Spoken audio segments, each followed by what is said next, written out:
In those days, you were the boss. You were called the boss, and you were the boss. In the modern game, you're still called the boss, but you're not the boss. Welcome to the latest in our series of interviews where we discuss life after football with the people who played the game. Tonight's guest was the captain of the 1980s Liverpool side that won 5 First Division titles and a hat-trick of European Cups.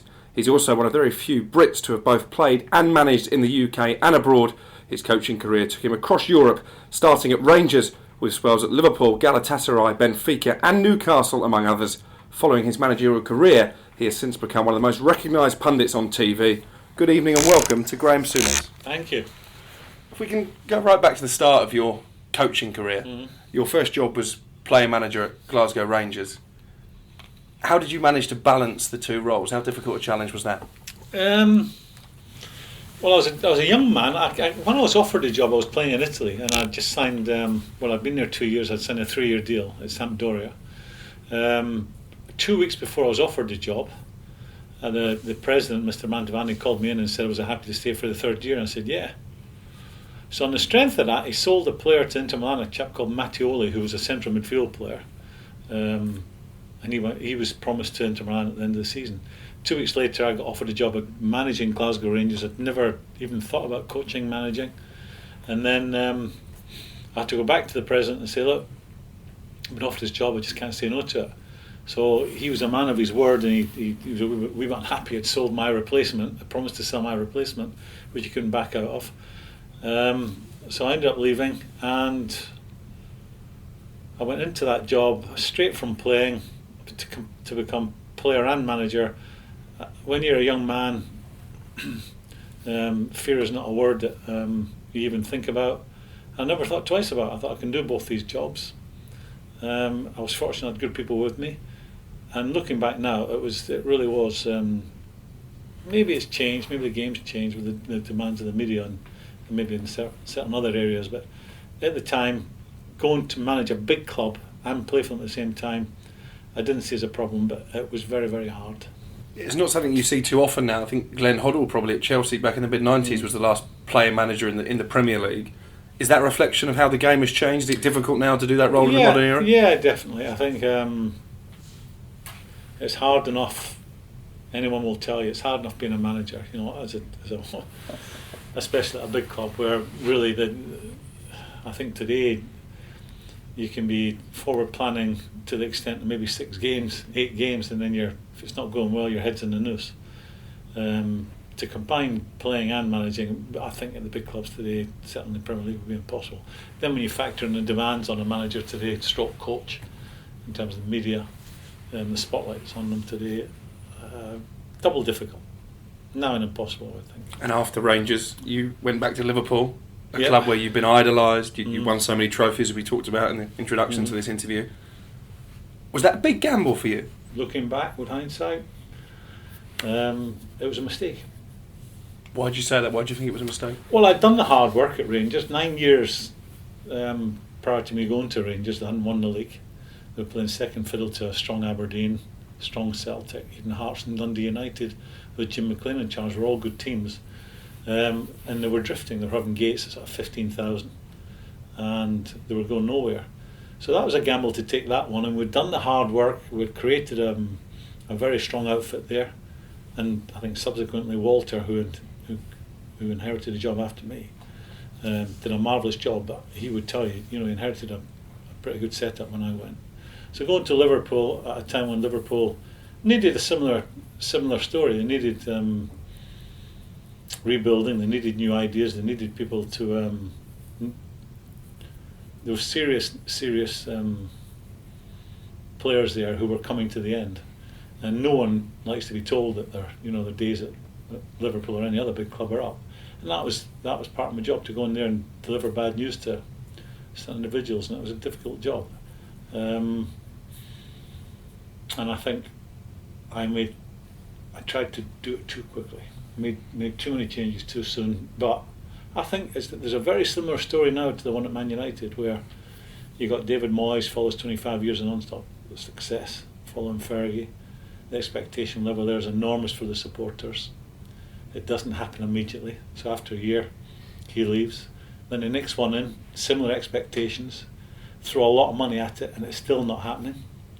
And I think the third one, and I actually told this story to Phil Neville, who I bumped into on holiday just after Van Gaal got the job, and I said to him, you don't want to be the first one there, you don't want to be the second one, be the third one, where expectation levels are a little bit more realistic. And I think, the story of Liverpool when I went there and the story of Man United now are very similar. And after you left Liverpool as manager, never one to shy away from a challenge. Galatasaray, probably the most vociferous fans in Europe at the time. I took a year out, and I was offered a job. I was offered a year's contract, because over there the board gets elected for, I think, 4 years at a time, and they were in the last year of their tenure. And I went there I just fancied it. It was a change. I just fancied the excitement. I went there, and I certainly got lots of excitement, and it went well. We had a good team. That's the one job I look at and think I was unlucky. Because what happened, I went to Galatasaray when I had a young team that were about to be a team that were good enough to win a European trophy, which they went on to do, and a team that were about to dominate Turkish football. So what happened? We came second that year to Fenerbahce, who won the league that year. But we won the cup, and that was instant regarding the flag that in their stadium. But when it came to the end of the season, there was an election for the board. The old board got voted out, and a coach called Fatih Terim came in, and he would be the most successful manager in the Galatasaray. And that's why I think I was unlucky, because that group were just about to burst. They were some fabulous. I brought one here, two guy.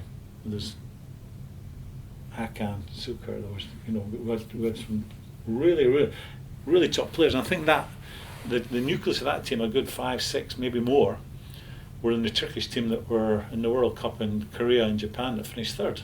It's interesting, the things that you say you regret probably paint a picture of quite a confrontational manager, and that there were some fallouts with players as well. Yeah, I think management's changed dramatically and since I started, which was, of course, is the best part of 30 years ago. I believe, in those days, you were the boss. You were called the boss, and you were the boss. In the modern game, you're still called the boss, but you're not the boss. The tail wags the dog. Players have tremendous power today, and the tail wags the dog today. Is it better for football? I'll let someone else judge that. But I think there's an element where, a young man at 20 signs a contract worth X amount. The contract's worth X amount, and he in the transfer market's worth X amount. He falls out with the manager. By the end of the week, the agent's telling the press and the chairman that he's fallen out. He's lost the dressing room. And then, if you add up the value of the players that he's fallen out with, might be 100 million, and then the manager is worth zero in the transfer market. It's a no-brainer for who goes. You made a decision after leaving Newcastle that was it for you in terms of management. Obviously, you're an established pundit now. Yeah. Do you enjoy that more? Yeah. I didn't go looking for management, it found me. So I played for 20 years. So the last couple of years of that dropped into player management. It must have managed for 17, 18 years. One thing's as a player, one thing's as a manager. Came out of that, decided that wasn't for me anymore, and then what should I do? I think what shall I do? And then the television come along. Sky had been fantastic for me. I was lucky I got in there, and I just love. I get a buzz out of it. I love being at the big games. I love going home after big games and sleeping and not having to worry about not winning or who didn't play well or who's injured. So life's been great to me. I've been very, very lucky that from the age of 15 to where I am now, 62, I'm still involved in football. Do I miss management? No. Do I miss playing? Oh God, yes. What do you miss most about playing? I think most players would say this, ex-players would say this, you miss the dressing room. And the daft thing, standing in the tunnel, this is me, standing in the tunnel, and you're looking at the guys you're going to play against, and he's looking at you, and you're thinking, I've got to get the better of this guy today. And where I played, I did take it personal. And then, the camaraderie you get from being a football player. All that taken into consideration, what would be the one piece of advice you give to a player now, planning for their retirement at the end of their career? Well, I think with the modern player and the kind of money that they earn today, I think there's good advisors and bad advisors, and just be lucky with picking the good ones. Would you encourage them to go into coaching, management? I think they wouldn't need me to encourage them. I think it's in you. I think if you want to do it, you'll do it no matter what anyone says. The big players today, I mean, what it is filled with is uncertainty and frustration. As a modern player today, you don't have that. It's generally just a good news story. Apart from you might get injured, or you might not be playing as well as you could do, and you're not winning as many games. But generally, it's a good news story. Whereas when you go into management, as I said already, it's 68 games, and then your head's in the noose, and you're getting criticised. Everything's wrong. You have no idea, and then you're sacked. So you've got players who are coming out of the game, big players, who financially won't need to go down the road of being a coach manager.